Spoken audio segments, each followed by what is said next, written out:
When people talk about high taxes, we have the highest taxation rate in Ontario. And we have that because whatever we've done, however you look at it, the last 4, 8, 12, 15 years, it's added up to the highest taxes in Ontario.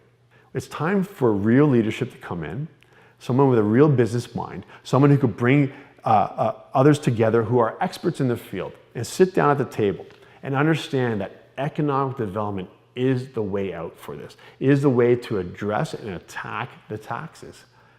Some people think, well, we'll look at budget line items and we'll look at that one and we'll cut and slash it.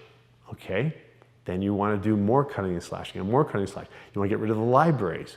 Where does it stop? It doesn't stop. When that's all you're focused on and you don't put any energy behind true economic development, business incentives, it doesn't get better. The key is economic development. So economic development is about more than just saying we're going to invest money. It's about really understanding what the town's about, build on our strengths, and promote that. And when you do that, the money and people come, the businesses come. A lot of people want to say we're a bedroom community. And in a certain sense, that's where we've grown into. And we've grown into that because of the direction from town council. Build more houses, not about developing industry or commerce. We already have some amazing things going on here. The arts and the culture, the musicians, the culinary arts, So let's push these things. It's time to tell the world about what we're about and to inspire the people that are here in town to know that there's someone supporting them, and that's what we plan to do. And that is economic development. We are one of the best lacrosse communities in North America. I want to make it known, I want to promote Orangeville as the lacrosse capital of Canada. And if people outside of Orangeville have an issue with that, good. Come challenge us for that. We want that. With sports, lacrosse, when we talk about the Sanderson family, we talk about the Toronto Rock, that all stems from this area here. Let's promote that. Let's build on these strengths. And then we have an Indigenous community that are looking for reconciliation. And the federal level, provincial level, they're trying to accommodate their requirements and provide those healing solutions. That's what they're looking for, healing. What if we had a local solution? A municipal solution? What if we did it through something? Well, you take lacrosse and Indigenous culture, it's a natural fit. And what if we build a facility around that?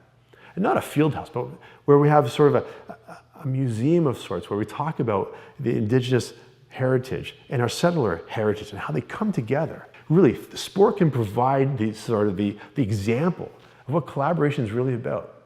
It's not just about winning. It's beyond the game. It's not about winning or losing in the moment. It's that we're together. You're competing, yes, but that happens only when we come together. So when the town gets behind what our strengths are, let the people support the people so that they can go and do what they need to do. Whether that means providing facility or opportunity or removing barriers, whether that's through policy and bylaw, let's make that happen. So let's talk to everyone. I want them at the table. That's what I love to do. Come to the table. It's not about my ideas. What are your grand ideas? And we'll make that happen. And when these things happen, the money comes, the people follow. And over the years, you'll see economic development taking hold. So when people go to the polls to vote for mayor, the key thing they should be contemplating and thinking about is who can bring the ideas to the table? Who can bring everyone together?